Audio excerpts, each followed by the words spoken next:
দেশদ্রোহী, দেশের সংবিধান বিরোধী কথা বলেছে। ফলে আমরা চাই অবিলম্বে মোহন ভাগবতকে অ্যারেস্ট করে তার উপযুক্ত শাস্তির ব্যবস্থা করা হোক। আরএসএস এর মুখপাত্র যে মোহন ভাগবত, তিনি একটি কথা বলেছে গত 15 তারিখে, শুধু আমি নয় সারা ভারতবাসী, সারা দেশের মানুষ দেখেছে যে উনি একটা মন্তব্য করেছেন যে যেই দিন রাম মন্দির তৈরি হয়েছে সেই দিন ভারত স্বাধীন হয়েছে।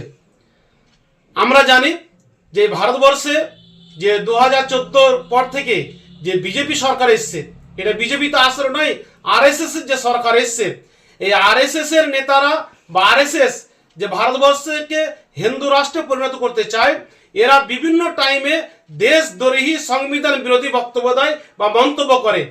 এই নিয়ে ভারতবর্ষে যে বিজেপি বিরোধী যে একটা বৃহত্তম শক্তি আছে, যেটাকে আমরা ইন্ডিয়া জোট বলে জানি, ফলে ইন্ডিয়া জোটের একটা বিরাট বড় একটা শক্তি আছে।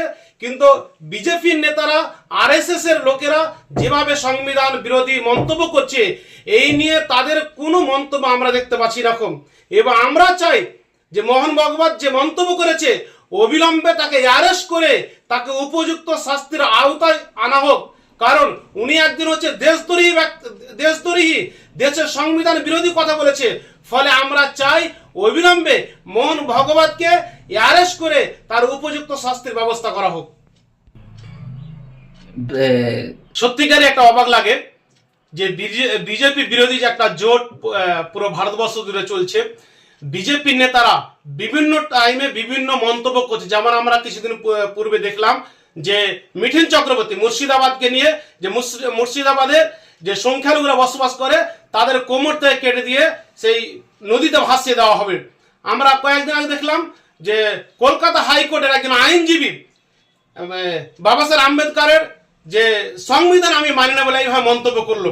তো আমাকে আশ্চর্য লাগছে যে যারা বিজেপি বিরোধী, তারা কিন্তু এদের বিরুদ্ধে যতটা তাদের বিরোধিতা করা উচিত ছিল, তারা কিন্তু বিরোধিতা করছে না। তার মানে আমরা এসডিপি এটা মনে করি, যারা বিজেপি বিরোধী বলছে যে আমরা সেকুলার বা আমরা ইন্ডিয়া জোটে আছি, আমি মনে করি এরা প্রত্যেকেই বিজেপির সাথে এরা সেটিং এ কাজ করছে।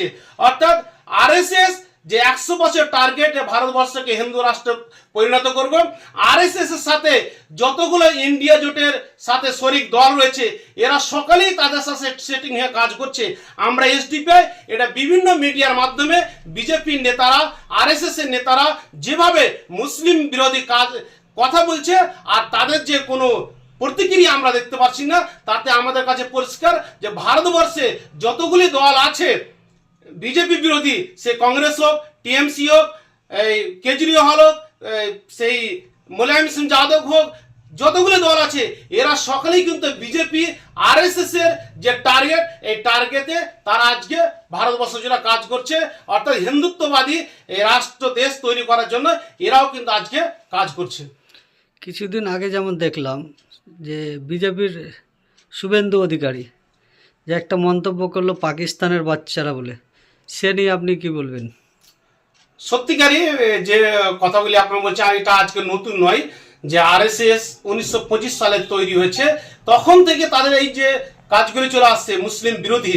কিন্তু আমাকে আশ্চর্য লাগছে যে আমাদের পশ্চিম বাংলাতে যে মমতা ব্যানার্জি সংখ্যালঘু দরদি হয়ে কাজ করছে বা বলছে, কিন্তু বিজেপি নেতারা যেভাবে মন্তব্য করছে মুসলিমদের বিপক্ষে, তাতে মমতা ব্যানার্জি যেহেতু পুলিশ মন্ত্রী, তারপরও সুমিন্দ্র অধিকারী হোক, মিঠুন চক্রবর্তী হোক, কলকাতা হাইকোর্টের আইনজীবী হোক, তাদের বিরুদ্ধে যেভাবে অ্যাকশন নেওয়া উচিত ছিল, মমতা ব্যানার্জিও আজ পর্যন্ত অ্যাকশন নিচ্ছেন না।